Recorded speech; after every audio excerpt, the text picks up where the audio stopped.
जग जननी जानकी जनक सुता जग जननी जानकी जनक सुता जग जननी जानकी जनक सुता जग जननी जानकी अतिशय प्रिय करुणा निधान की प्रिया करुणा निधान की ताके जुग पद कमल मनावऊं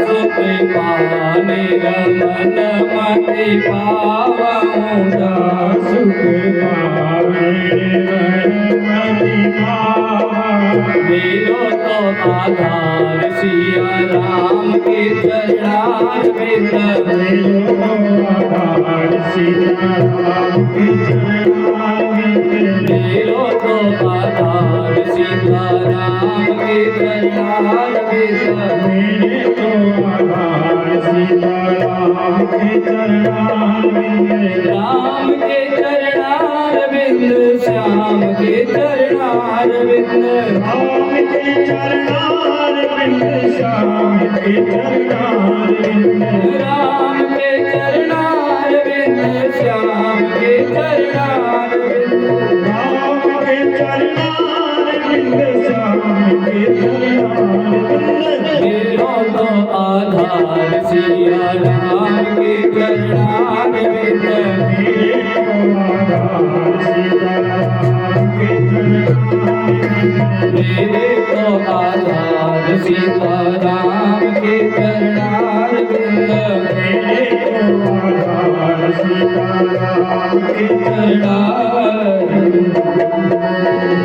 बोले सीताराम जी महाराज की जय नर्मदा मैया की शंकर भगवान की जय गुरुदेव सरकार की जय इस प्रकार से श्री तुलसीदास जी महाराज कल की कथा में हमने संतों की महिमा और गुरु जी की भक्ति गुरु प्रेरणा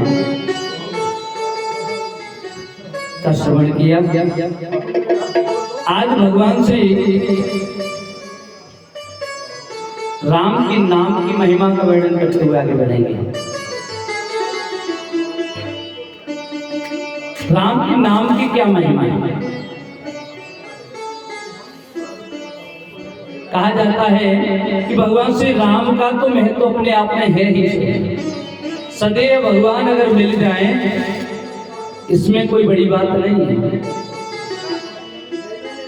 भगवान की साक्षात सदैव होने से केवल एक कार्य पूरा हो सकता है, लेकिन भगवान से राम के नाम से न जाने कितने कार्य हो सकते हैं।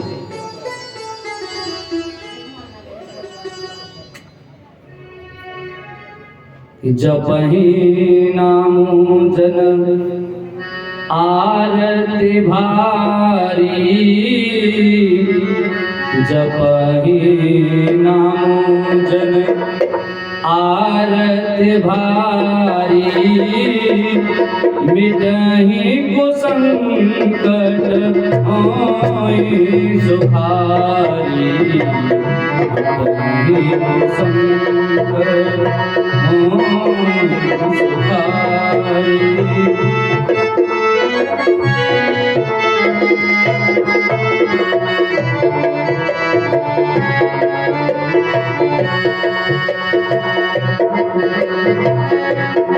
अगर भगवान श्री राम का नाम जपहि नाम जन, भगवान का नाम हमारी जुबान पर आता कब है? कि दुख में सुमिरन सब करे और सुख में करे न कोई, तो जो सुख में सुमिरन करे तो दुख गाहे। हमेशा जब हमारे ऊपर कोई कष्ट पड़ता है ना, दुख आता है, तब हमें भगवान की याद आती है। जैसे ही दुख खत्म हुआ, भगवान को हम विसार देते हैं, भूल जाते हैं। इसलिए तो श्रीमद् भागवत महापुराण में आता है, जब भगवान श्री कृष्ण हस्तिनापुर को छोड़ करके राज दे करके पांडवों को कहने लगे, हे धर्मराज, अब हम अपनी द्वारिका के लिए जा रहे हैं, अब हमें विदा कीजिए। धर्मराज कहने लगे, कुछ दिन और ठहर जाते थे सब। भगवान श्री कृष्ण कहने लगे कि भैया हमें ठहरने में तो कोई दिक्कत नहीं है, लेकिन आपको अब राजपाट मिल गया, आप अपना राज संभालो, हमें भी तो अपने राज्य को जाके संभालना है, पता नहीं वहां क्या चल रहा होगा। तब माता कुंती जब उनके सामने आती है, कन्हैया ने कहा, बुआ आप जो कुछ मांगना चाहती हो मांग लो। कुंती कहने लगी कि सब मैं अच्छी तरह से जानती हूं कि तुम कोई सामान्य पुरुष नहीं,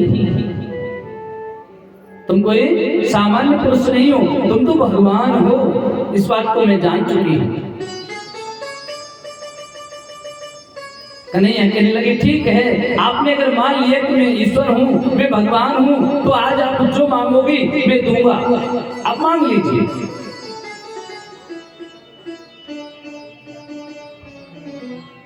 कुंती कहने लगी, ऋषभ अगर आपको कुछ देना है ना, तो बस एक चीज दे दीजिए मुझे, ज्यादा की इच्छा नहीं है। बोले क्या? आप जो मांगेंगे हम देंगे, आप मांगिए तो सही, एक बार मांग कर तो देखिए। कुंती कहने लगी, ऋषभ अगर देना चाहते हो तो आप मुझे बस एक वरदान दीजिए कि मेरे ऊपर हमेशा संकट बने रहे, मुझे कष्ट मिलता रहे।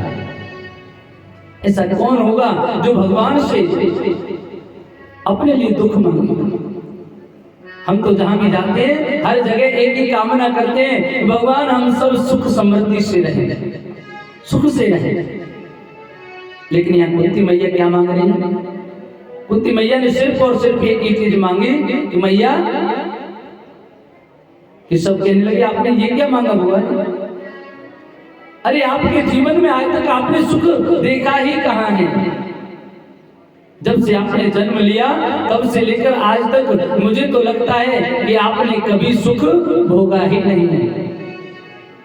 और आज आपके सामने मैं सुख देने के लिए साक्षात परम ब्रह्म जिसे आप मान चुकी हैं, मैं खड़ा हुआ हूं, और आज तुम मुझसे दुख मांग रही हो। वैसे भी तो दुख की कोई कमी नहीं थी आप पर, फिर ये दुख आपने क्यों मांगा?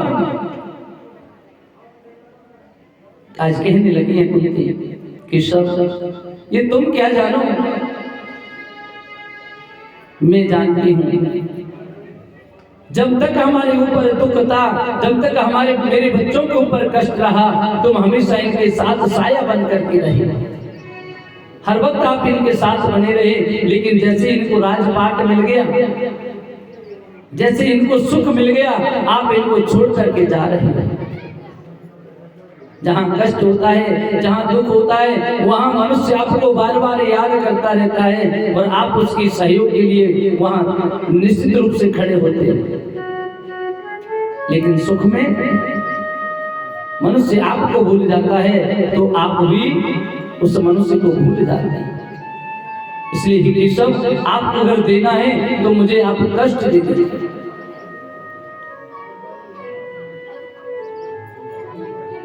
जिसलिए मैं इन कष्टों से आपको बार बार याद करती रहूं।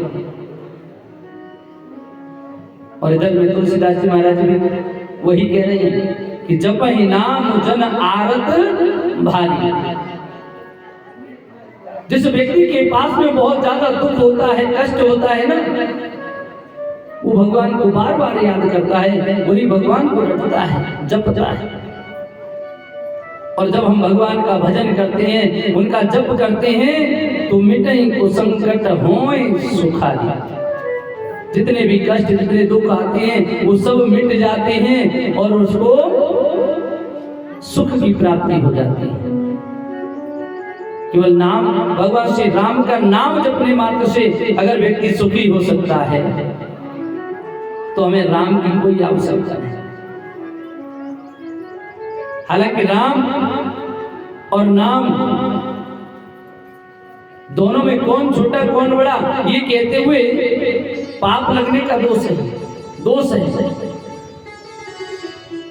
कोई छोटा बड़ा नहीं है, क्योंकि नाम भी तो उन्हीं का है। लेकिन नाम क्या कर सकता है कि राम भगत जग चार प्रकारा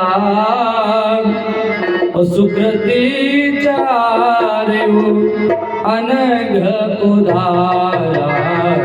राम भगत जग चार प्रकारा सुकृति चारु अनघ उदारा। जय राम जय जय राम श्री राम जय राम जय राम। भगवान श्री राम के जो भक्त हैं ना, राम भगत जगत चार प्रकार के भक्त हैं भगवान के हैं। पहले प्रकार के जो भक्त होते हैं भगवान के, वो होते हैं अर्थार्थी। अर्थ कहते हैं धन को। भगवान पर 10 रुपए चढ़ा करके मांगते हैं, महाराज हमें 10 लाख मिल जाए, 1 लाख मिल जाए तो 10,000 रुपए का प्रसाद चढ़ा देंगे। 10% क्या 1% भी नहीं हो पाता ढंग से। तो इतना भगवान को कितना छोटा समझ लिया हमने। ये कमीशन वाला काम हो गया ना एक तरह से। भगवान को भी कमीशन देते हैं, हम आपको प्रसाद चढ़ाएंगे। अच्छा 1 करोड़ मिल जाए तो 1 भागवत करवा देंगे। कितना लगा देंगे भागवत में? 2 लाख, 4 लाख, 10 लाख। अब 1 करोड़ में से 10 लाख लगा करके 1 करोड़ 90 लाख के मालिक खुद हो जाएंगे। भगवान पागल है क्या? ऐसी 10 कथाएं नहीं करा लेंगे वो खुद ही।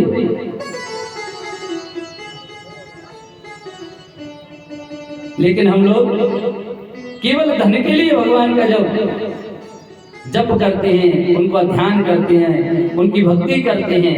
ऐसे भक्त तो कुछ प्राप्त करने की धन ही नहीं है, उसमें सब कुछ आ जाता है। किसी को नौकरी चाहिए, किसी को बेटा चाहिए, किसी को बहू चाहिए। जो इस प्रकार के लालच से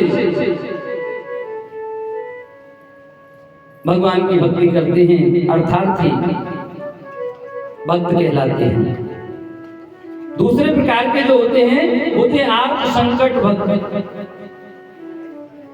अर्थात जब उनके ऊपर कठोर कष्ट आते हैं तब भगवान की भक्ति का ध्यान उठता है कि हम भगवान का नाम ले लें, भगवान की भक्ति कर लें तो शायद हमारे कष्ट दूर हो सके। तब तक तो सब कुछ हम ही ने किया, ऐसा लगता है। अच्छा ये लोग तो ऐसे होते हैं, मतलबी हैं। जब तक काम बनेगा नहीं तब तक भगवान की भक्ति का ढिंढोरा पीटेंगे। प्रतिदिन नर्मदा जी पर आ जाएंगे, अगर कहा जाए चाहे वो 40 किलोमीटर दूर भी रहता हो बंदा, तो भी आकर के दीपदान कर जाएंगे। जब तक काम नहीं बने, और काम बन गया तो फिर काम पड़े कछु और है और काम सरे कछु और। काम बन जाता है तो फिर बिल्कुल बदल जाता है। एक व्यक्ति गाय चराने के लिए जाता था। हमेशा उसका ध्यान केवल गायों पर रहा, नीचे देख करके चलता और गायों पर ध्यान रखता था। एक दिन गर्मियों के दिन थे, जो बबूल होता है ना, देसी बबूल, उस बबूल में गोंद निकलता है। बड़े बड़े ढेले हो जाते हैं, बाजार से आप कभी गोंद लेकर के आए हैं। वो गोंद बड़े बड़े ढेले दूर से चमकता है, पीला पीला। एक दिन वो गाय चराते चराते अचानक से उसका ध्यान ऊपर की ओर हो गया। उसने देखा तो उस बबूल पर गोंद के ढेले लगे हुए। लालच आ गया, उनको लेने के लिए एक एक करके तोड़ता गया, ऊपर चढ़ता गया। ऊपर कब पहुंच गया पता नहीं चला उसे। अब पेड़ों पे कभी चढ़ा नहीं था, पहली बार कभी इस डाली पे कभी उस डाली पे पैर रखते हुए ऊपर तक चढ़ गया। जब ऊपर गोंद नहीं रहा तो उसने देखा कि अब नीचे उतर रहे, और नीचे को जैसे ही निगाह की तो वो तो 50 फीट ऊपर है। अब नीचे देखने पर ही डर लगे उसे, नीचे जाऊं तो जाऊं कैसे। ऊपर से स्मरण करने लगा, हे भगवान आज तो बड़े चक्कर में फंस गए, अगली बार से कभी इस गोंद के चक्कर में पड़ेंगे नहीं अपनी। बस आज नीचे उतर जाए तो घर पे जाकर के कम से कम 108 कन्याएं जिमा देंगे, 108 कन्याएं जिमा देंगे। अचानक से उसने देखा नीचे एक डाली पर, समझ में आ गई इस डाली पर पैर रखूं तो आराम से नीचे पहुंच सकता हूं। उस डाली पर पैर रखा, एक दो कदम नीचे उतर आया तो कहने लगा भगवान यहाँ तक तो मैं आ गया अपने आप, अब यहाँ से अगर नीचे आप उतार दो तो ज्यादा आना है, 51 कन्या तो जमा ही नहीं भाई, अब 50 तो 2 कदम उतरने पे। फिर से ध्यान में आया, कोई डाली फिर देखी, उस डाली पर पैर रखा और नीचे आ गया। अंततः घटते घटते वो बिल्कुल तने पर आ गया जहां से अंतिम नीचे उतरना था, और वहां तक कन्याएं रह गई 5। अब यहां से नीचे उतर जाऊं तो 5 कन्या अवश्य जमा दूंगा। उसने नीचे ध्यान किया तो नीचे महादेव बाबा नीचे पिंडी उनकी रखी हुई थी, ऊपर से पकड़ के टहनी को लटक गया और महादेव बाबा पर पैर रखा और नीचे उतर आया। बोले भगवान ने क्या किया हमारे लिए जो कन्या जमा हुई है, मैं तो अपनी दम पे उतर के आया हूं। ऐसा ही हम सब का हाल है, जब तक हम लोग दुखी रहते हैं तब तक तो खूब बोलेंगे, मैया पे झंडा चढ़ा देंगे, कन्याएं कर देंगे, ब्राह्मण जमा देंगे, ऐसा कर देंगे, और जैसे ही काम निकल गया तो बोले किसने साथ दिया हमारा, किसी ने नहीं दिया, हमने तो अपनी दम से किया। फिर उनको अपनी दम दिखने लग जाती है। तो भगवान की भक्ति दूसरे प्रकार की, जो आप संकट अर्थात जो संकट में होते हैं तब उनको भगवान की भक्ति का ध्यान आता है। और तीसरे प्रकार की जो भक्ति होती है वो होती है जिज्ञासु, भगवान के बारे में जो जानना चाहते हैं, उनको जानने की इच्छा से जो भजन करते हैं वो जिज्ञासु प्रकार के भक्त होते हैं। और चौथे होते हैं ज्ञानी, जो भगवान को प्राप्त करने के लिए, उनके तत्व को जानने के लिए स्वाभाविक रूप से जो भक्ति करते हैं वो ज्ञानी लोग होते हैं। और भगवान श्री राम के नाम की महिमा बताते हुए बाबा तुलसीदास कहते हैं कि राम एक तापस किए तारी। भगवान श्री राम स्वयं देह से वन को गए विश्वामित्र जी के साथ, तो वन में जाकर के उन्होंने क्या किया, केवल एक गौतम ऋषि की नारी अहिल्या को तारा, लेकिन नाम को लेकर न जाने कितनी अहिल्याएं इस संसार से तर गई। नाम कोट खल कुमक सुधार, न जाने कितनी कुमती, कितने ऐसे बुद्धिहीन हैं जिन लोगों के भगवान का नाम लेने से उद्धार हो गया। और भगवान श्री राम के बारे में, नाम के बारे में कहा है कि ऋषि राम सुके तो सुता की, और सहित सेन सुत की न विवाही। चैतन्य लोग बैठे हुए हैं, आपने सुना होगा भगवान श्री राम जब वन को गए पहली बार विश्वामित्र जी के साथ, तो उन्होंने सबसे पहले उनके सामने खाने के लिए दौड़ी ताड़का। ये ताड़का सबसे पूर्व, सबसे पहले भगवान पर आक्रमण करती है वन में जाते से। तो एक ही बाण प्राण हर ले, एक ही बाण से भगवान ने ताड़का को मारा। ये ताड़का किसकी पुत्री है? ताड़का के पिता का नाम सुकेतु।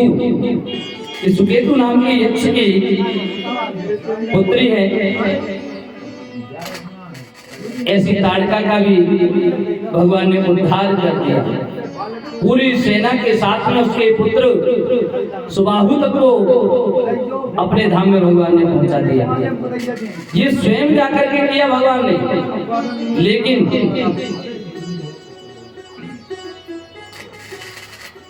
भगवान श्री राम के नाम ने न जाने कितने लोगों को, सेना में 1,00,000 2 लाख लोग सैनिक हो सकती हैं, इतनों का केवल उद्धार किया। लेकिन नाम ने तो न जाने कितने करोड़ों लोगों को इस संसार से, भव सागर से पार कर दिया।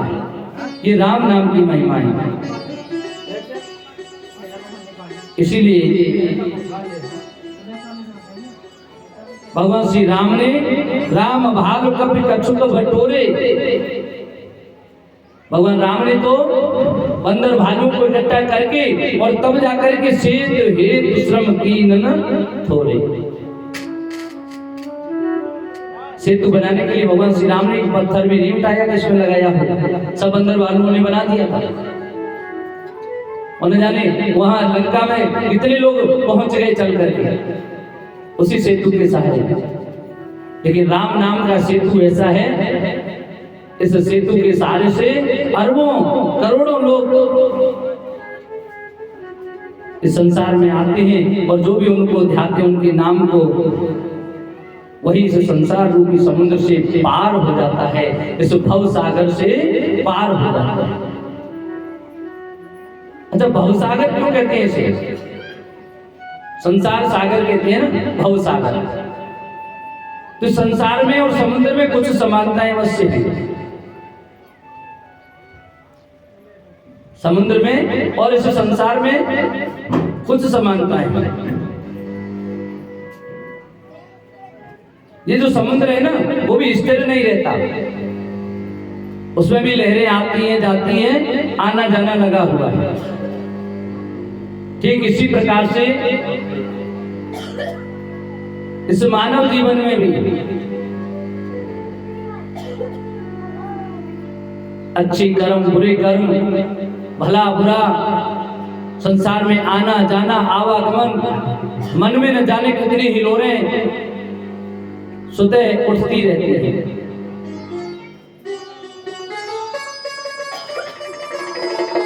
दूसरी बात, संसार का एक किनारा तो हमको पता है, जो सागर होता है ना, समुद्र के एक किनारे पर खड़े होकर देखें तो दूर दूर तक जल ही जल दिखाई देता है। ये तो निश्चित है कि इसका एक किनारा है तो दूसरा किनारा भी होगा, ये दिखाई देता है। एक किनारा दिखाई देता है लेकिन दूसरा किनारा दिखाई नहीं देता, होता अवश्य। ठीक उसी प्रकार से इस जीवन में एक किनारा तो हमें पता है कि हमारा जन्म कब हुआ, जन्म हुआ तब से एक किनारा तो दिखाई दे रहा है, लेकिन दूसरा किनारा कब आएगा वो किसी को दिखाई नहीं देता है। दूसरा किनारा नहीं पता कि संसार का दूसरा किनारा कौन सा है। अच्छा, उस समुद्र को पार करने के लिए किसी अवलंबन की आवश्यकता होती है, एक नाव की आवश्यकता है। जिस नाव के सहारे बैठ करके हम उस सागर को पार करते हैं, ठीक उसी प्रकार से इस संसार सागर को पार करने के लिए भी हमें एक सहारे की आवश्यकता है। और वो सहारा, वो अवलंबन क्या है? वो राम नाम की नविका है, राम नाम का सहारा है। इस राम नाम की इस नाव में बैठ करके और इस भव सागर से पार किया जा सकता है। राम नाम अवलंब बिनु और परमार्थ की आस, बरसत वारिद बूंद गए, चाहत चढ़न आकाश। राम नाम का अवलंबन अर्थात आधार है। कोई सहारा जब तक न मिले तो बेल होती है ना, कितनी कमजोर होती है, लेकिन वो जब सहारा मिल जाता है तो वो ऊपर तक चढ़ जाती है। ठीक उसी प्रकार से हमारे जीवन की जो बेल है, अगर हमें ऊपर तक चढ़ना है, ऊंचाइयों को प्राप्त करना है, तो कुछ सहारा चाहिए। और ये सहारा क्या है? राम नाम का अवलंबन। राम नाम का सहारा लेकर के हम कितने भी ऊपर तक चढ़ सकते हैं। इसलिए भगवान श्री राम का कीर्तन अवश्य करना चाहिए, नाम अवश्य लेना चाहिए। ये सभी मीठी मीठी तालियों के साथ एक बार जरूर कीर्तन करेंगे कि श्री राम जय राम जय जय राम, श्री राम जय राम जय जय राम, बोलो श्री राम जय। हमारी उम्र कम होती जा रही है और हमें लग रहा है कि हम बड़े हो रहे हैं। एक एक साल करके कम हो रहे हैं और हमें लग रहा है कि हम बड़े हो रहे हैं। और उस कम होने पर भी बड़ी खुशी मनाते हैं, धूमधाम से नाच रहे हैं। चलो ठीक है, एक और साल कट गई। और वैसे भी जब कोई हमारे हालचाल पूछता है ना, और भैया कैसे हालचाल है, तो हम क्या बताते हैं? आओ भैया बढ़िया है, बस कट रही है जिंदगी, कट ही रही है। एक एक साल करके कटती जा रही है और हर वर्ष एक साल कट जाती है, उसका उत्सव मना लेते हैं कि चलो ये साल भी खत्म हो गई। और धीरे धीरे करके एक दिन ऐसा आएगा कि अभी तो साल खत्म हो रही है, फिर ये शरीर ही खत्म हो जाएगा। हमारी संस्कृति में, हमारे सनातन धर्म में किसी चीज को जोड़ना, तमसो मां ज्योतिर्गमय, हमारी संस्कृति सिखाती है अंधकार से उजाले की ओर जाएं। और ये ईसाइयत का, पाश्चात्य संस्कृति का हमारे ऊपर ऐसा प्रभाव पड़ गया है कि हम बच्चे का जन्मदिन मनाते हैं, ले बेटा बुझा दे दीपक को। जितने वर्ष का हो गया बच्चा, उतनी हम मोमबत्तियां लगा करके उन मोमबत्तियों को बुझवा रही हैं। या उल्टा हो रहा है, ज्योतिर्मा तमसो गमय, प्रकाश से अंधकार की ओर धकेल रहे बच्चे को, जाओ अंधेरे में रहो।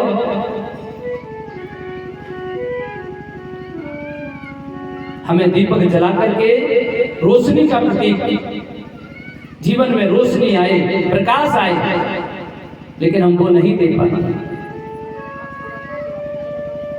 अच्छा, हमें लोगों को जोड़ने का कार्य करना चाहिए। लड्डू जो बनते हैं ना बूंदी के, उन लड्डुओं को एक एक बूंदी को इकट्ठा करके बनाया जाता है। या मावा के भी बनाए तो भी लड्डू को एक एक करके, बिखरे हुए को भी इकट्ठा कर दिया जाता है। ये संदेश देता है कि कई परिवार जो बिखरे हुए हैं, या हमारे जो संस्कार जो बिखरे पड़े हैं, उन सबको एक करके एक लड्डू के रूप में बना दिया जाए। सबको जोड़ने का कार्य किया जाए, समाज को जोड़ने का नाम जोड़ करके अगर कोई जन्मदिन मनाया जाए तो उसकी बात तो अलग है। हम क्या कर रहे हैं? हम काट करके, एक को कई भागों में बांट करके, बांटने की राजनीति चालू हो गई। ऐसा कोई भी हम माँ बाप नहीं होगा जो चाहे कि हमारे बच्चे सब बिखर करके रहें। सब चाहते हैं कि हम सब जुड़ करके रहें, मेल मिलाप से एक साथ रहें, प्रेम पूर्वक रहें। लेकिन ये संसार सागर, इसमें जैसा हम रोज देख रहे हैं, जैसा सुन रहे हैं, जैसा करते जा रहे हैं, उसका प्रभाव भी हमारे। और फिर हम लोग कहते हैं भैया कलयुग आ गया, कलयुग आ गया है, कलयुग का प्रभाव है। प्रभाव कलयुग का नहीं है। अच्छा, एक बात बताओ, ये कहते हैं बहुत सारे लोग, आपने सुना होगा, बहुत सारे लोग कहते हैं क्या करें साहब, समय ही ऐसा आ गया, कलयुग है। अच्छा, कलयुग अगर इतना खराब है, सतयुग तो बढ़िया था ना, सबसे अच्छा युग सतयुग होना चाहिए आपके हिसाब से।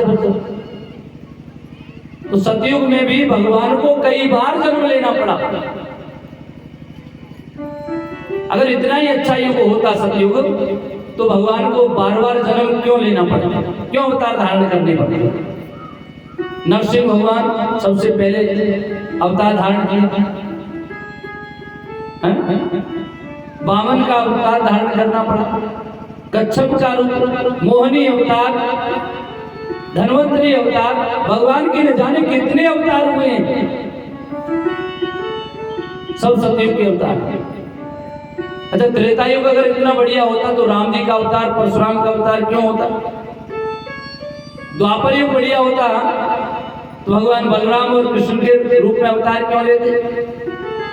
कलयुग में तो भी हुआ ही नहीं, एक ही अवतार होगा कलयुग में, कल्कि का, वो भी अंत में जाकर के। इसका मतलब कलयुग फिर भी ठीक है, समय तो बढ़िया है, लेकिन उसको खराब करने का काम अपन लोग कर रहे हैं। अगर सरकार ने कोई नियम बना दिया, सरकार ने घर घर में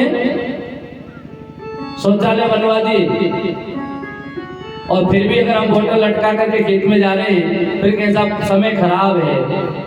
समय खराब नहीं, हमारी मानसिकता खराब है। हम संसाधनों का उपयोग सही तरीके से नहीं कर रहे, ये गलती हमारी है, सरकार की भी नहीं है और अन्य किसी की भी नहीं है। इसीलिए भगवान श्री राम के चरित्रों का गुणगान करते हुए कि नास्ति गंगा समम तीर्थम नास्ति मात्र समो गुरु नास्ति विष्णु समो देवो नास्ति रामायणात् परम। गंगा के समान कोई भी तीर्थ नहीं है, ऐसा माना जाता है, और माता के समान कोई गुरु नहीं होता। ठीक उसी प्रकार विष्णु भगवान के समान कोई देवता नहीं है, और रामायण के समान और कोई दूसरी उत्तम या अच्छी कोई वस्तु नहीं है। रामचरितमानस क्या है? कि राम जी की कथा है, और राम जी की कथा क्या करती है? कि राम कथा सुंदर करतारी, राम कथा सुंदर करतारी, संशय विहग उड़ावन हारी। राम कथा सुंदर करतारी, संशय विहग उड़ावन हारी। जय राम जय जय राम, श्री राम जय राम जय जय राम। श्री राम जय राम जय जय राम, श्री राम जय राम जय जय राम। ये राम कथा सुंदर करता, ये राम जी की कथा है ना। अच्छा, सबसे अच्छा वाद्य यंत्र हमारे शरीर में ही है। अगर हम ताली भी बढ़िया अच्छी तरह से बजाएं सुर से, तो इससे अच्छा और कोई वाद्य यंत्र है नहीं। ताली बजाने के कई लाभ तो हैं ही, शरीर के लिए भी लाभ हैं। ताली जो बजाते हैं ना, सुबह सुबह घूमने के लिए जाते हैं तो ताली बजाओ, कहीं कीर्तन हो रहा है तो ताली बजाओ। अच्छा, ताली बजाने का रिवाज क्यों आया? कुछ लोग कहते हैं ताली बजाने से क्या हो जाता है। ताली बजाने से एक्यूप्रेशर, बाबा रामदेव भी कहते हैं कि ताली बजाया करो, एक्यूप्रेशर रहता है हमारे जो शरीर में। कुछ ऐसे हिस्से हैं, ये पॉइंट होते हैं हमारी उंगलियों में, जिनसे शरीर का पूरा संचालन चलता रहता है। जब ताली बजाते तो दोनों हाथों के पॉइंट्स आपस में टकराते हैं और ये दबते हैं, तो इससे क्या है, रक्त संचरण बढ़िया बना रहता है और हमको हार्ट अटैक की बीमारी नहीं होती। अटैक नहीं आएगा जो ताली बजाता रहता है। दूसरा, पैरालाइसिस, पैरालाइसिस का अटैक भी नहीं आता है। लकवा कहते हैं ना, लकवा मार जाता है, लकवा भी नहीं मारता जो ताली बजाता है।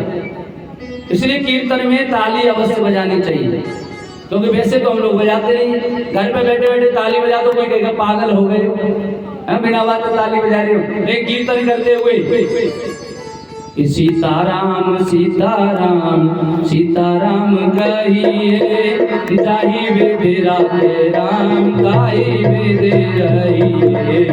सीताराम सीताराम सीताराम कहिए जाई बिन राखे राम आई बिन रहिए सीताराम सीताराम सीताराम कहिए जाई वेद राखे राम आई वेद रहिए सीताराम सीताराम सीताराम कहिए जाई बिन राखे राम आई बिन रहिए सीताराम सीताराम सीताराम कहिए जाहि वेद राखे राम ताहि वेद रहिए सीताराम सीताराम सीताराम कहिए जाहि बिन राखे राम ताहि बिन रहिए। तो सीताराम जी का इसलिए भजन करो। दो काम है, एक तो भजन भी हो रहा है और दूसरा शरीर भी स्वस्थ रहेगा। ताली बजाते हुए कीर्तन करें आनंद के साथ। आशा एक राम से, दूसरी आशा त्याग दो। दूसरी आशा करनी नहीं है किसी की, बस एक राम जी से आशा रखो कि वही हमारे लिए जो कुछ करेंगे वही अच्छा करेंगे। जाहि विधि राखे राम ताहि विधि रहिए। राम कथा इतनी सरल, इतनी सुगम और इतनी अच्छी है, लेकिन इसे सुनने का अधिकारी कौन? इसका अधिकार भी बता दे तुलसीदास जी महाराज ने। सुनने का अधिकारी कौन है? राम कथा हर किसी के बस की बात नहीं है कि हर कोई सुनने के लिए बैठ जाए। अच्छा, बैठे कथा में है और ध्यान सीधा घर पहुंच जाता है, पता नहीं है आज गैया लगी कि नहीं, पानी पिलाओ कि ना पिलाओ कोई नहीं। न जाने कितने कार्यों का ध्यान उठता है कथा में बैठने के बाद। कुछ तो आने के बाद भी थोड़ी बहुत देर बैठे बस हो गया हमारा काम, क्योंकि राम कथा हर किसी के बस की बात है ही नहीं।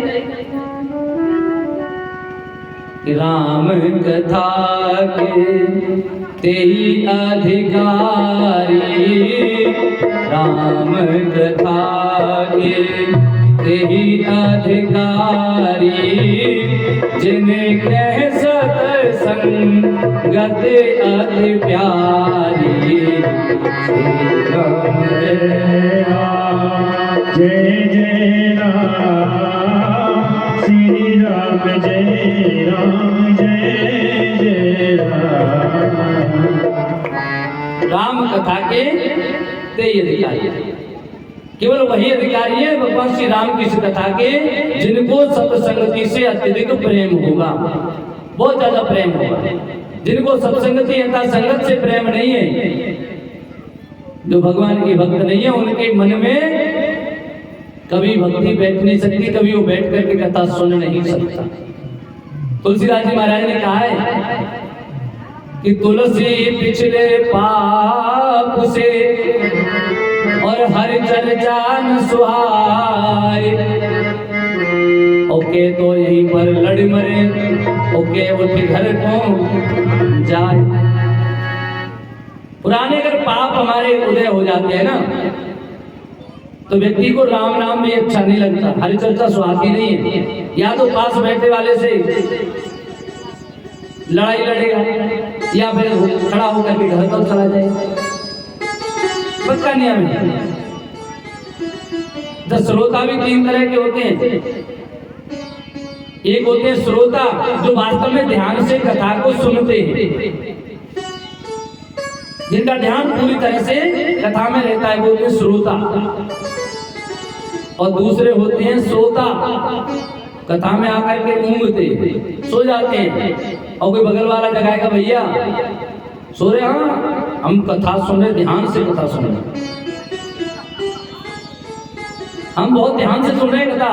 आंख इसलिए बंद कर ली कि कोई दिखेगा ही नहीं, तो केवल ध्यान कथा पर रहेगा। 2-4 बार जगाया, तीसरी बार गहरी नींद आ गई, किसी ने जगाया ही नहीं, सब लोग उठ उठ के अपने अपने घर को चले गए, आरती हो गई, सब चले गए, वो सुनता रहा बंदा। बोले इसको कथा सुन रहे तो बड़ी अच्छे से सुन रहा है। ऐसे होते हैं वो श्रोता। और तीसरे होते हैं श्रोता, तो न तो कथा स्वयं सुनते हैं और न दूसरे को सुनने देते हैं। कहीं भैया कहीं बात चली थी, तारी कितनी टाली लग गई, अरे कहीं यार, आज तो करेली वाली मिली बंद पड़ी है, ट्रैक्टर 2 दिन से फंसी रही हो कहीं कर, बड़ी प्रॉब्लम हो जाए। अब घरेलू लोग हैं, इंसान इस माया जाल में फंसा हुआ है, नहीं निकल पाता ना। कथा में बैठने के बावजूद भी अगर वही चीज याद आ रही है, इसका मतलब हमारा ध्यान कथा पर है ही नहीं। एक बार जोर से बोलिए, बोले सियावर रामचंद्र भगवान की, श्री नर्मदा मैया की जय। ऐसे भगवान श्री राम के चरित्र को श्री तुलसीदास जी महाराज नौमी तिथि मधुमास पुनीता, जिस दिन भगवान श्री राम का जन्म हुआ, चैत्र मास नौमी तिथि है, उस दिन इसका निरूपण करते हैं। अब एक बार माघ का महीना जो अभी जो चल रहा है, इस माघ के महीने में कथा श्रवण करने का, नदियों में स्नान करने का अपना बहुत बड़ा महत्व है। चाहे वो नर्मदा जी हो तो और भी अच्छा है, माँ गंगा पर, प्रयागराज में तो माघ में मेला भराया जाता है पूरे महीने। माघ मकरगत रवि जब हुई, तीरथ पते आव सब कोई। माघ का महीना जब होता है, मकर के हो जाते हैं सूर्य, तब प्रयागराज में समस्त देवता लोग भी चल करके पहुंच जाते हैं, ऐसी मान्यता है। वहीं पर एक बार भर मकर नहाए, सब मुनि से आश्रम ही सिधाए। एक बार की बात है, इस रामचरितमानस में जब जब एक बार शब्द आता है, तब तब एक नया मोड़ आ जाता है, कथा में नया मोड़ होता है। एक बार भर मकर नहाए,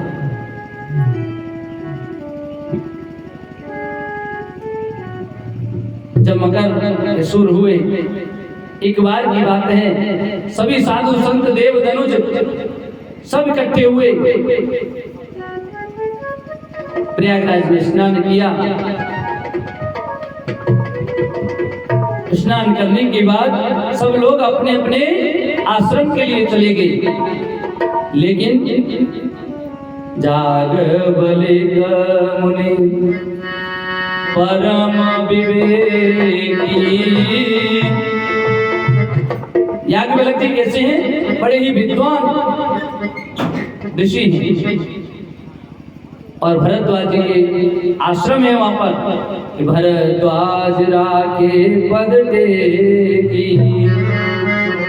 भरद्वाज जी ने इनके चरणों को पकड़ के कहा, गुरुदेव आप मत जाइए, आप कुछ समय और यहाँ पर विराजमान रहिए और रुक जाइए। यही के यहीं पर परम सदैव, जिसकी जिस पर जितनी ज्यादा स्नेह होता है ना, कृपा होती है, उसी को अपने पास रखने की कोशिश करते हैं। इसलिए जब भरद्वाज जी ने याज्ञवल्क्य ऋषि को रोक लिया और कहा, प्रभु आप कृपा कीजिए, मेरे अंदर एक संशय है, कुछ अज्ञान प्रकट हो गया है, आप कृपा करके मेरे उस अज्ञान को दूर कीजिए। अच्छा, इस पूरी रामचरितमानस में 4-5 लोगों को ये संशय हुआ है,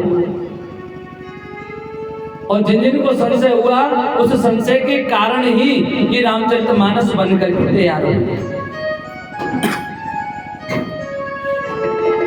अगर संशय न हुई होती तो शायद मुझे लगता है कि रामचरितमानस पूरी न हो पाती। यहाँ भरद्वाज जी को संशय हुआ, याज्ञवल्क्य जी से पूछ रहे हैं, महाराज एक बात बताओ, आप जिस राम के बारे में इतनी कथाएं सुनाते हो, जिस राम के चरित्रों को आप इतना वर्णन करते हो, इतना बखान करते हो, ये राम कौन से हैं? क्योंकि राम तो आप कहते हैं कि परम ब्रह्म है, और परम ब्रह्म होने के बावजूद भी यदि राम को स्त्री के वियोग में इस प्रकार से तड़पना पड़ा, तो मैं कैसे मान लूं कि ये राम परम ब्रह्म हो सकते हैं? भगवान, इस बात का मुझे थोड़ा संशय है, आप कृपा करके मेरे से संशय को दूर कीजिए। अगर मैं इस संशय को आपसे न कहूं तो भी बड़ी दिक्कत है, क्योंकि गुरु के सामने दुराव करने से, अपने अंदर के संशय को छिपाने से कुछ लाभ नहीं होता। इसलिए गुरु के सामने हमें अपने मन के अंदर जो कुछ भाव प्रकट हो रहे हैं उनको कह देना चाहिए। याज्ञवल्क्य जी महाराज कहने लगे, आपने बड़ा अच्छा प्रश्न किया है, हम आपके इस प्रश्न का उत्तर अवश्य देंगे। कहने लगे, और देखिए रामचरितमानस ये हमारे सामने जो रखी है ना, ये तो इस कलयुग में लिखी हुई आज से 450-500 साल पहले तुलसीदास जी महाराज द्वारा रचित है। लेकिन राम जी के अवतार कितने हो चुके हैं ये इसी रामचरितमानस में लिखा हुआ है। काकभूषण जी महाराज उत्तरकांड में कहते हैं गरुड़ जी से कि मैं इस नीलगिरी पर्वत पर रहते हुए मुझे 27 कल्प बीत चुके हैं। बीते कल्प 7 और 20 27 कल्प मुझको बीत चुके हैं यहाँ रहते हुए, और प्रत्येक कल्प में भगवान श्री राम का अवतार होता है। जब जब राम अवधपुर आई, जब जब राम जी अवधपुर में श्री अयोध्या नगरी में जन्म लेते हैं, तब तब मैं भी मनुष्य का रूप धारण करके या विभिन्न रूप धारण करके भगवान के पास पहुंच जाता हूं। हर बार 5 वर्ष के जब तक भगवान होते तब तक मैं उनके साथ बाल लीलाओं का आनंद लेता हूं। कल्प कल्प की कथाएं हैं, प्रत्येक कल्प में कुछ नए प्रकार से रहा होगा, इसलिए किसी कल्प में कैसे कथा जाती है और किसी कल्प की कथा किसी प्रकार से। जिन ऋषि मुनियों के ध्यान में भगवान की जिस कल्प की कथा जाती है उसी कल्प के हिसाब से उन्होंने अपना लिख दिया। रामायण शतकोटि अपारा, करोड़ों प्रकार के रामायण हैं, कोई रामायणों का गिनती नहीं है कि रामायण कितने हैं। जिसके भाव जिस प्रकार से राम के लिए उद्धृत हुए, उसने उसी प्रकार से अपनी रामायण लिख दी। ये तुलसीदास जी महाराज की रामायण कह रहे हैं, एक बार त्रेता युग चल रहा था। इसी प्रकार जब मकर के असुर हुए तो शंकर भगवान शंभु गए कुंभज ऋषि पानी। अगस्त ऋषि के आश्रम पर शंकर भगवान माता सती के साथ में चले जाते हैं और वहां जाकर के भगवान की कथाओं का श्रवण किया।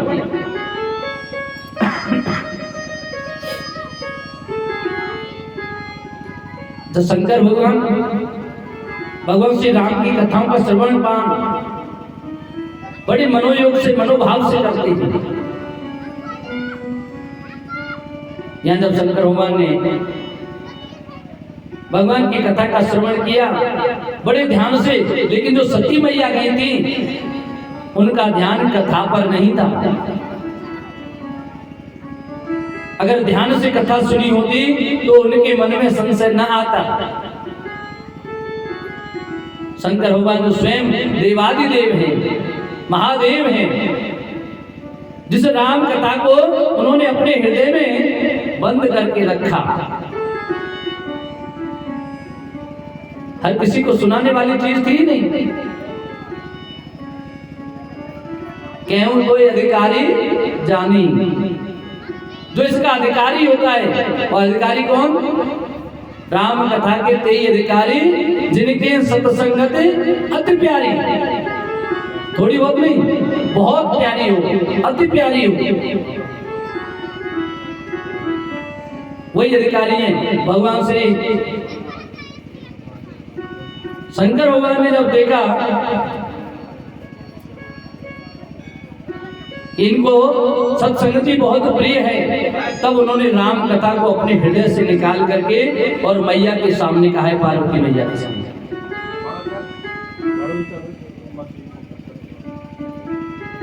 आज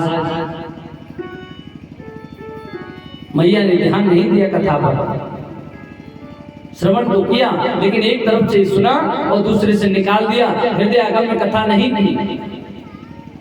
और जब लौट करके शंकर भगवान आ रहे हैं,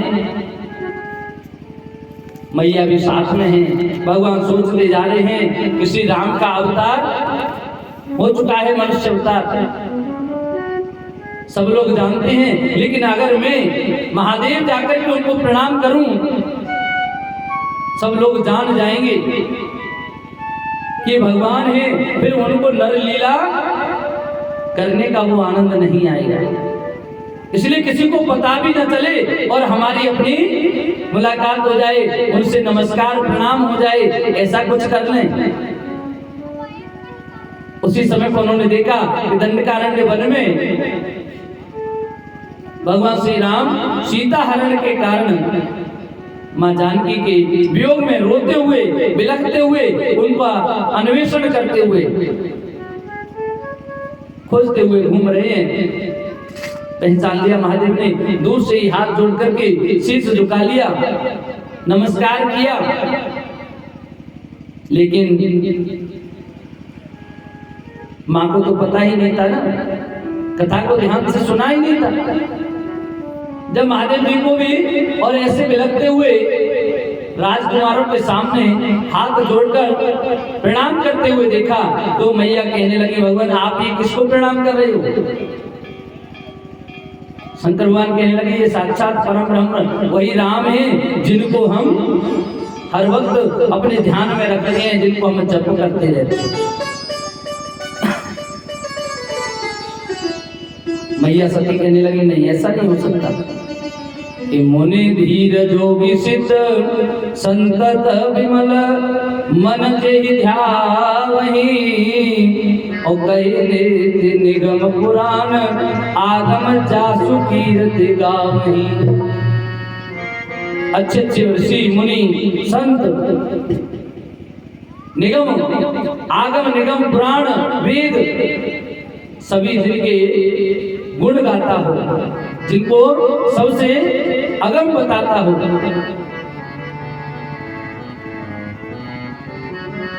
ऐसे राम और मेरे पति जो देवादिदेव हैं,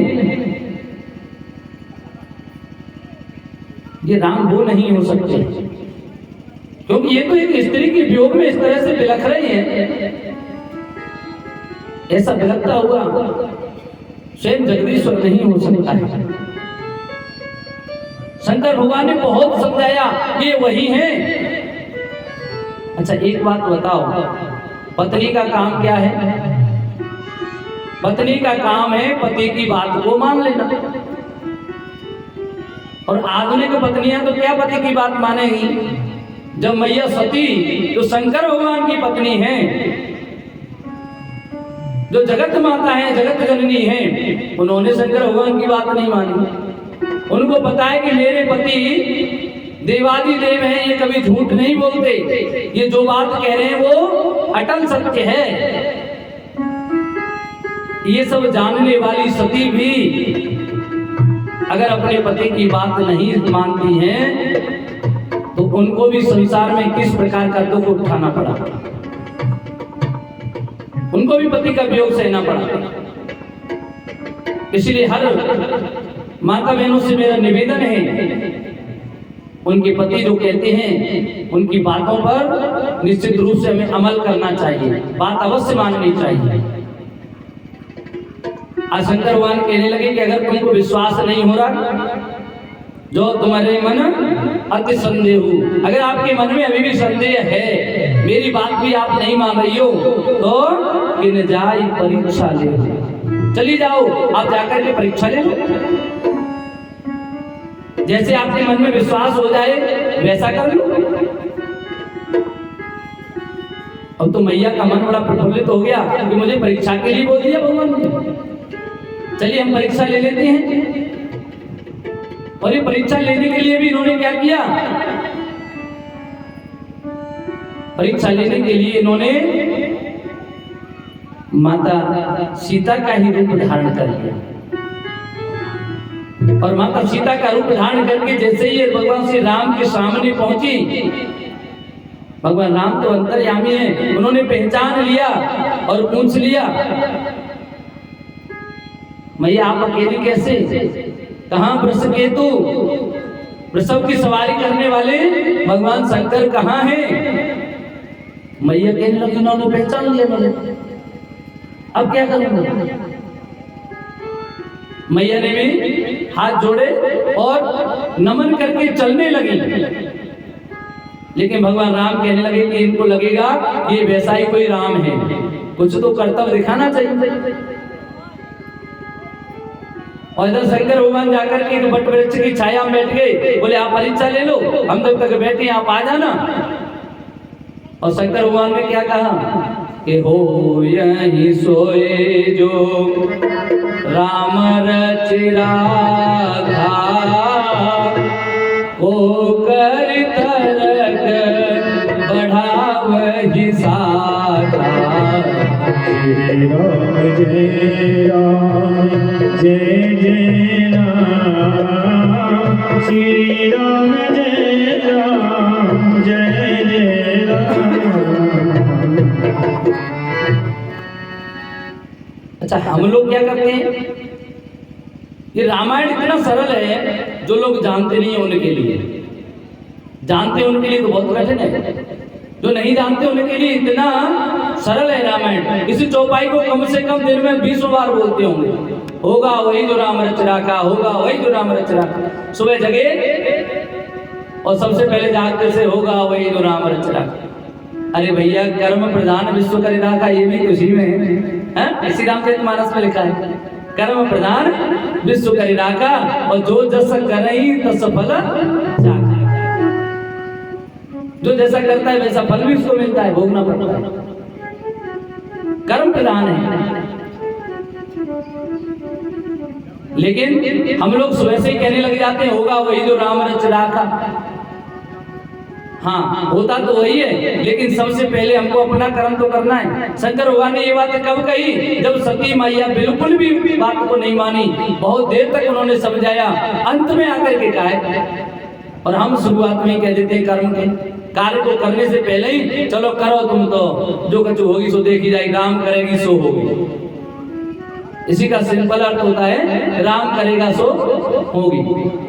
राम वो करेंगे जब हम कुछ करेंगे तब तो राम करेंगे। है? आगे थाली परोसी हुई रखी है, उसमें से भोजन नहीं करेंगे तो पेट राम अपने आप भर देंगे क्या? भगवान ने भोजन दे दिया, भैया करना तो हमको ही पड़ेगा, इतना कर्म तो करना पड़ेगा। और इतना कर्म भी नहीं कर रहे हैं तो फिर कोई लाभ नहीं है एक सब कहने का। इसलिए शंकर भगवान ने भी सोच लिया कि अब तो वही होगा जो ईश्वर को मंजूर है।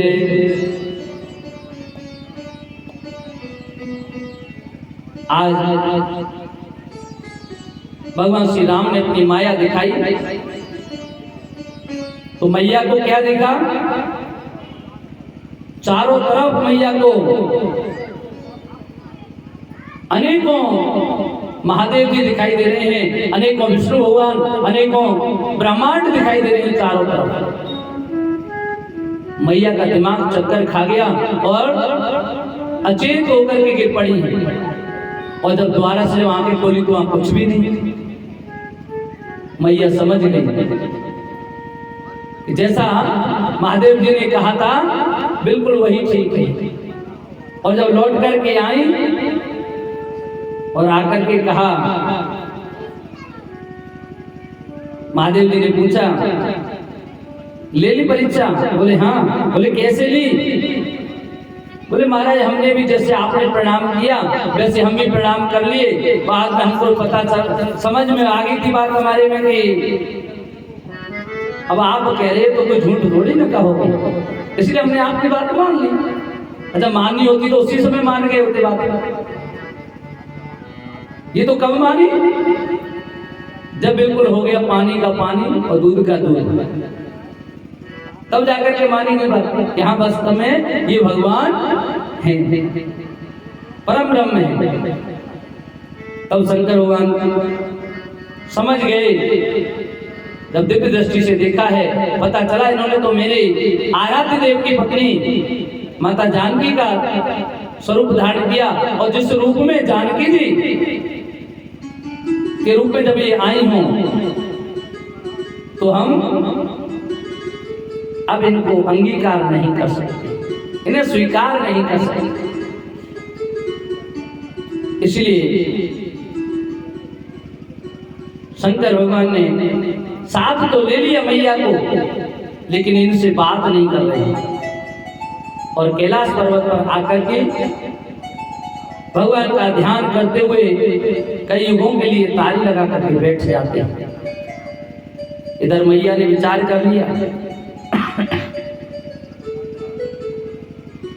मैया सती ने विचार कर लिया कि अब भगवान हमको अंगीकार नहीं करेंगे, और भगवान अंगीकार न करें तो इस जीवन का उद्देश्य क्या है? इससे तो अच्छा ये शरीर जल जाए, नष्ट हो जाए। और जैसे जिसके मन में कामना हो जाती है निश्चित रूप से उसकी वो पूर्ति हो जाती है। यह हमारा दक्ष और शंकर भगवान का बहुत पुराना एक दुश्मनी चली आ रही है, द्वेष भाव। दुश्मनी में क्या है? द्वेष है केवल। क्योंकि महाराज दक्ष को जब से ब्रह्मा जी ने उत्पन्न किया, इनको बता दिया कि आपको इस पूरी सृष्टि के राजा हो। और कहते हैं ना कि ऐसो को जन्मो जग माही और प्रभुता पाए ताहि मद नाही। संसार में ऐसा कोई नहीं है जिसको अगर बड़प्पन मिल जाए उसे मद हो ही जाता है, उसको अहंकार हो जाता है। इसलिए महाराज दक्ष को भी अहंकार हो गया, और ये अहंकार होने के साथ इन्होंने भी कह दिया कि मैं शंकर को प्रणाम नहीं कर सकता क्योंकि मैं राजा हूं। एक बार जब ये सब संतों की, सभी देवताओं की सभा चल रही थी, शंकर भगवान भी वहां बैठे हुए थे, गए सब लोग तो खड़े होकर इनका सम्मान किया, लेकिन शंकर भगवान खड़े नहीं हुए।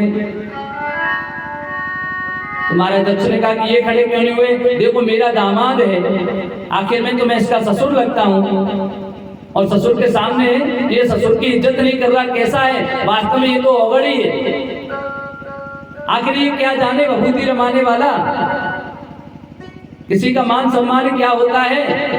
तो उल्टी सीधी बातें करने लगे, और दक्ष ने इनको श्राप दे दिया कि जाओ आज के बाद तुमको कहीं भी यज्ञ में भाग नहीं मिलेगा। नंदीश्वर, भगवान शंकर तो मुस्कुरा रहे हैं, लेकिन नंदीश्वर को क्रोध आ गया। उन्होंने कह दिया कि तू अपने आप को मैं कर रहा है ना बकरे की तरह, तुझे लग रहा है कि मैं ही श्रेष्ठ हूँ। जब मैं भी तुझे ये श्राप देता हूँ कि एक दिन तेरा सर बकरे का हो जाएगा। विष्णु भगवान ने दोनों में सुलह कराई। आज ये मौका आ गया, हमारे दक्ष सोच रहे हैं कि अब तक जितनी यज्ञ होती है सब यज्ञों में भगवान शंकर को अभी भी उनका भाग मिल रहा है। अच्छा, कोई बड़ा व्यक्ति अगर गांव में पंचायत करके बोल दे कि फला व्यक्ति के घर पर किसी को भोजन नहीं करना, या उसको अपने यहाँ बुलाना नहीं है भोजन के लिए, हुक्का पानी बंद, तो दूसरे गांव के लोग क्या कहेंगे? देखो भाई, जो भी सरपंच ने किया है वो तो ठीक है, लेकिन इसकी शुरुआत अगर सरपंच ही करे तो अच्छा रहे। हम तो छोटे गांव वाले तो आने तो बेचारे छोटे लोग हैं, अगर नहीं बुलाया, कल सरपंच ने बुला लिया तो हम ऐसा कहीं करें? इसलिए पहले सरपंच को ही कर ले दो। तो सबने बोल दिया कि महाराज दक्ष से कि पहले आप ही यज्ञ करो और आप उनको बुलाना बंद कर दो, तो हम बंद कर देंगे। बड़े लोगों से शुरुआत होती है किसी भी नियम की। महाराज दक्ष ने आज यज्ञ का आयोजन किया है, सभी के लिए निमंत्रण भेज दिया। सब लोग सभी देवी देवता महाराज दक्ष के यहाँ चले जा रहे हैं। और जहां पता चल जाए ना कि दो लोगों में आपस में द्वेष है, एक ही गांव में दो लोग ब्याहे हों, शादी हुई हो, तो दोनों साड़ू साड़ू हुए। एक ही परिवार में हो तो और भी खास साड़ू हो जाते। और एक साड़ू की अगर वहां खटपट चल रही हो रिश्तेदारी में, तो दूसरा साड़ू से फोन करके कहेगा पहले क्यों भाई वो ससुराल में प्रोग्राम है, चलनो है कहीं? वो करेगा यार हमारा तो नौता ही नहीं आयो है, प्रोग्राम होगा पर हमारा निमंत्रण नहीं है, वहां से हम नहीं जाने वाले। इतने से उसका मन नहीं भरेगा, फिर वो भेजेगा अपने बच्चे को, जा तो मौसा जी से पूछ गया, मौसी से कहना, बोले मौसा जी नहीं जा रहे तो रहने हमारे साथ चल। तो बच्चा जाएगा कहीं मौसी, अरे हमारे पापा बोल ही रहे हैं थाने चल लो है कि नहीं, मौसा जी नहीं जा रहे तो रहने दो, हम ले चलेंगे साथ में, हमारी गाड़ी से चल लो। मौसी को मन हो जाएगा कि पिताजी के यहाँ प्रोग्राम है और लड़ाई तो मौसा जी थे, हमसे थोड़े, हम तो चले।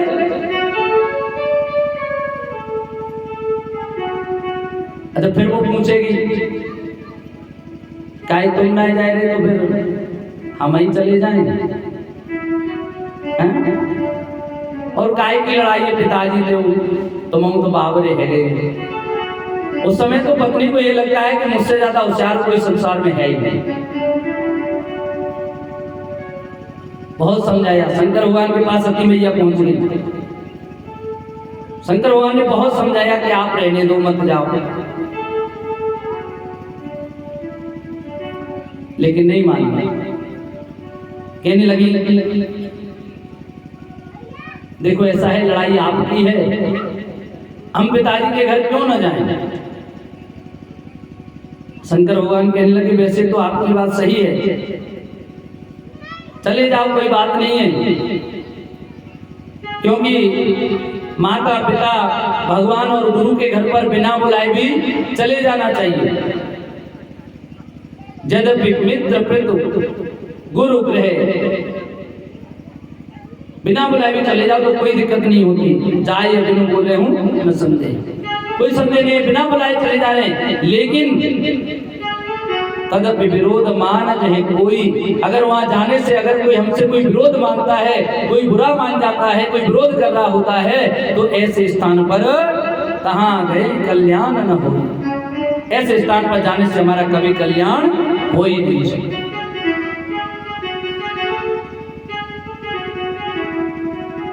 कहीं देखा हर जतन बहु रहे न दक्ष कुमार, बहुत जतन किया, बहुत प्रयत्न किया।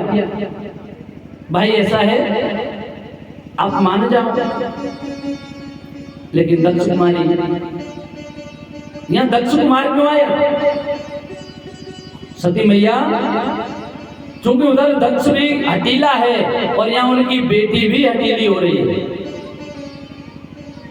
हमारे यहाँ एक कहावत है कि जैसे जाके नदी नवारे तैसे जाके भरिका, और जैसे जाके मैयुआ वैसे वाके लड़का।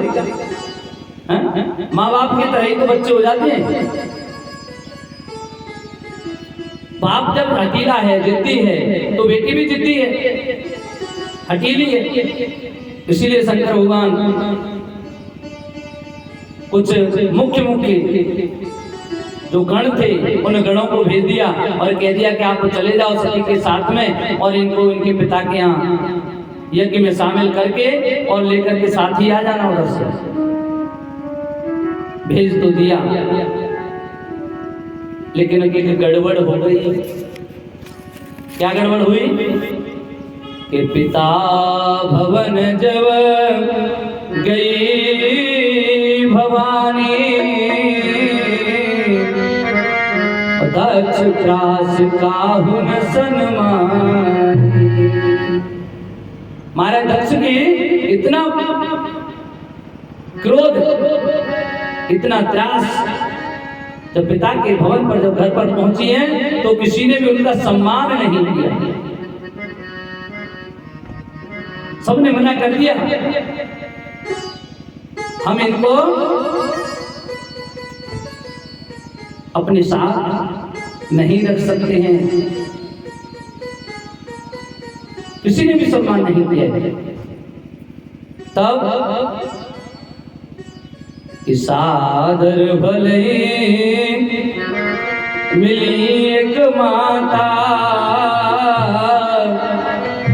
और भगनी मिली बहुत मुस्कान। हाँ, जब घर पर पहुंची तो माँ होती है, माँ का तो ध्येय ही ऐसा होता है, सादर भले मिली एक माँ। माँ के लिए पुत्र पुत्री कैसे भी हो, फिर भी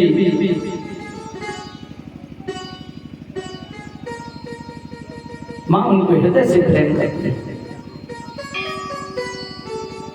इसीलिए मैया बड़े प्रेम पूर्वक जाकर के और सती महिला को अपने गले से लगा लेती हैं, कलेजे से लगा लेती हैं। बेटी आ गई मेरी, इतना बड़ा आयोजन हो रहा है और बेटी ही ना आए, ये कहाँ की बात है, ये तो बात अच्छी नहीं है। इसलिए मेरी बेटी तू भी आ गई, अब बड़ा आनंद हो गया। जब से ऐसा लग रहा था कि कुछ कमी है,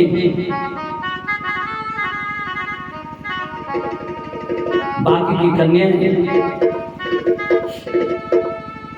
जो पहले से महाराज दक्ष ने बुला रखी थी, वो सब वहां आई हुई थी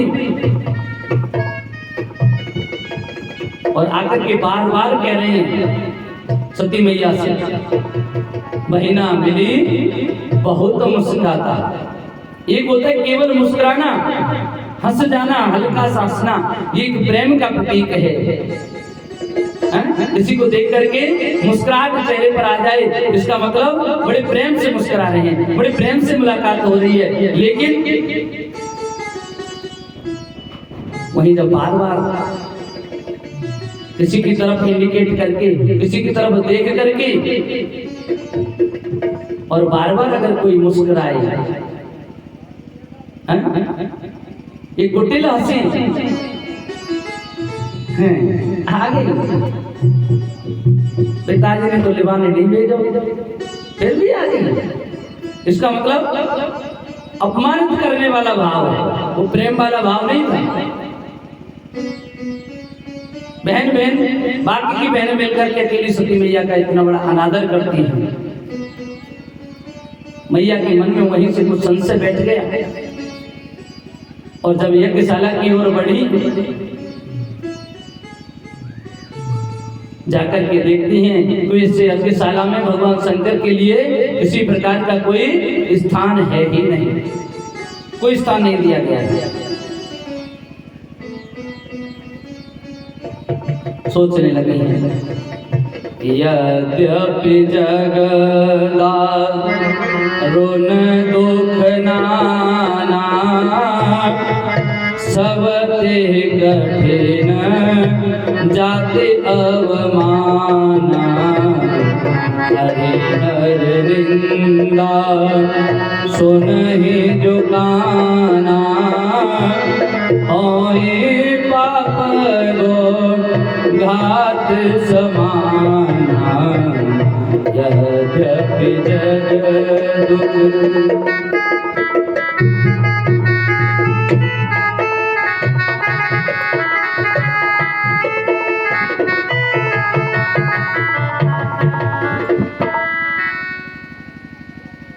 इस संसार में सबसे बड़ा जो दुख है वो केवल और केवल एक ही, व्यक्ति के पास धन न रहे तो कोई बात नहीं है।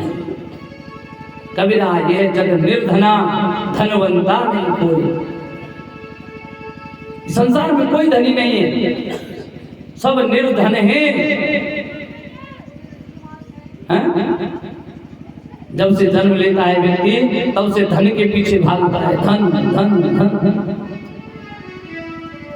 और एक दिन जब इस सब धन को यही धरा छोड़ देता है तब हो जाता है उसका धन निमाने नहीं धन। अब इसके पास इसको या तो धन से कोई काम ही नहीं रहा है या धन इसका अब होगा ही नहीं, हो भी जाए तो करेगा क्या ये धन से? जीवन भर धन के चक्कर में रहा और आज निधन हो गया, अर्थात धन अब इसका नहीं रहा।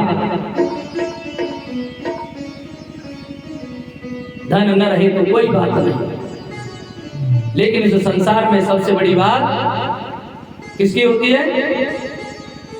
सबसे बड़ा जाति अवमान। अगर हमारा अपमान हो जाए